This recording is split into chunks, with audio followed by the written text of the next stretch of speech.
మేము బయట పెట్టినాక అప్పుడు బ్యాక్ డేట్లో ఈయన ఉత్తరాలు రాసుడు స్టార్ట్ చేశాడు. అది కూడా ఒకసారి నేను మీకు చూపిస్తా. అది పెట్టు బాబు ఒకసారి. అసలు మనం ఎప్పుడు లేఖ రాసిన పెట్టినావా? మీరు చూడండి ఎప్పుడు రాసిండ్రు. జనవరి 24, 2025 నాడు ఫస్ట్ నేను ప్రెస్ మీట్ పెట్టినా. నేను ప్రెస్ మీట్ మధ్యాహ్నం 4 గంటలకు పెట్టినా. 4 గంటలకు నేను ప్రెస్ మీట్ పెడితే రాత్రి 8 గంటలకు ఉత్తమ్ కుమార్ రెడ్డి దాని మీద ఉత్తరం రాసిండు. బ్యాక్ డేట్ వేసి రాసిండు. బ్యాక్ డేట్ వేసి ఉత్తరం ఎప్పుడు రిలీజ్ చేసిండు? 4 గంటలకు బీఆర్ఎస్ పార్టీ ప్రశ్నిస్తే రాత్రి 8 గంటలకు ఉత్తమ్ కుమార్ రెడ్డి ఢిల్లీకి ఉత్తరం రాసిండు, ఏలేలే బంకచెర్ల ఆపాలి అని.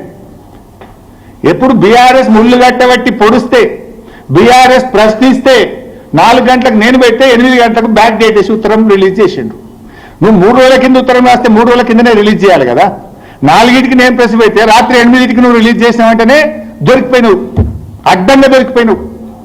ఇది మొదటిది. తర్వాత 27వ తారీఖు నాడు నేను కేంద్ర మంత్రి కిషన్ రెడ్డి గారికి ఉత్తరం రాసిన, మీకు బాధ్యత ఉంది అని. 5 మార్చి నాడు బంకచెర్ల మీద సిద్దిపేటలో ప్రెస్ మీట్ పెట్టినా. ఇది దుబాకలో మా ప్రభాకర్ రెడ్డి గారి దగ్గర పెట్టినా. తర్వాత 25 మే తెలంగాణ భవన్లో మళ్ళీ ప్రెస్ మీట్ పెట్టినా. 6 జూన్ ప్రెస్ మీట్ మాట్లాడిన దుబ్బాకలో. తర్వాత 14/6/2025 నేను పీపీటీ పెట్టిన. ఇక్కడ మళ్ళీ టెస్ట్ ఉన్నది.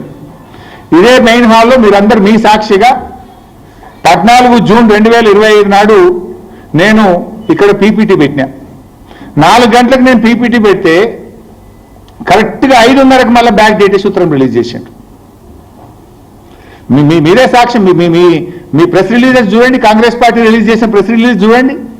4 గంటలకు గోదావరి బంకచెర్ల మీద నేను పీపీటీ పెట్టి ఈ ప్రభుత్వం యొక్క ఫెయిల్యూర్ను, ఈ ప్రభుత్వం యొక్క తప్పిదాలను నేను ఎత్తి చూపితే 5:30కు నిన్న డేట్ వేసి ఉత్తరం రాసి 5:30కు ప్రెస్కు రిలీజ్ చేస్తాడు.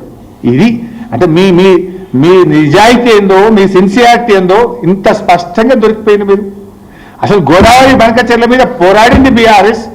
మొద్దు నిద్రపోతున్నట్టు నటిస్తున్న కాంగ్రెస్ను ముళ్ళుగట్టెతో పొడిచి నిద్ర లేపింది బీఆర్ఎస్. ఇవాళ టీఓఆర్ ఆగిందంటే కూడా ఆ తాత్కాలికమే, బట్ అది జరిగిందంటే కూడా అది బీఆర్ఎస్ పోరాట ఫలితం. అయితే రేవంత్ రెడ్డి దొరికిపోయి ఏం చేస్తాడంటే ఏదో బురద జల్లాలనే ఒక పిచ్చి ప్రయత్నం.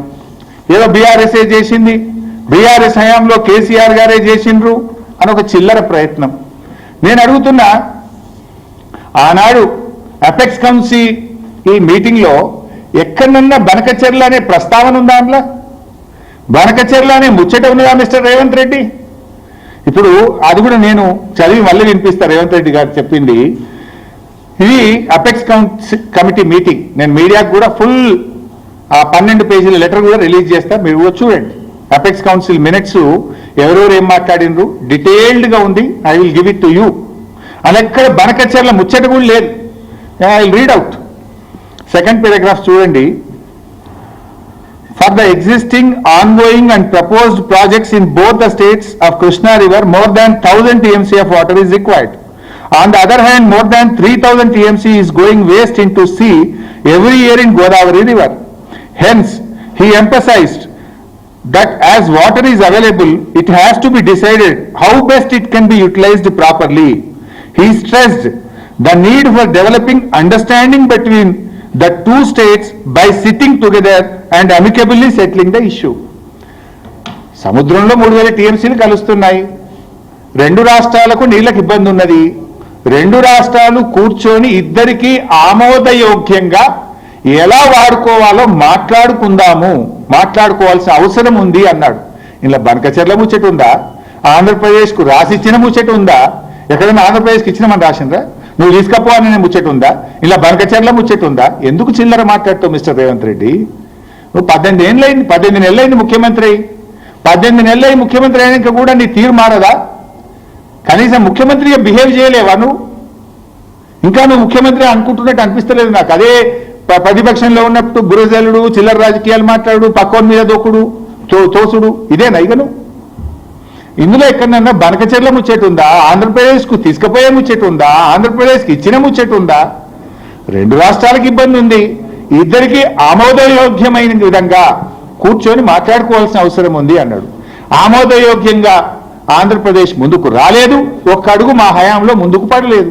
అది బాబైనా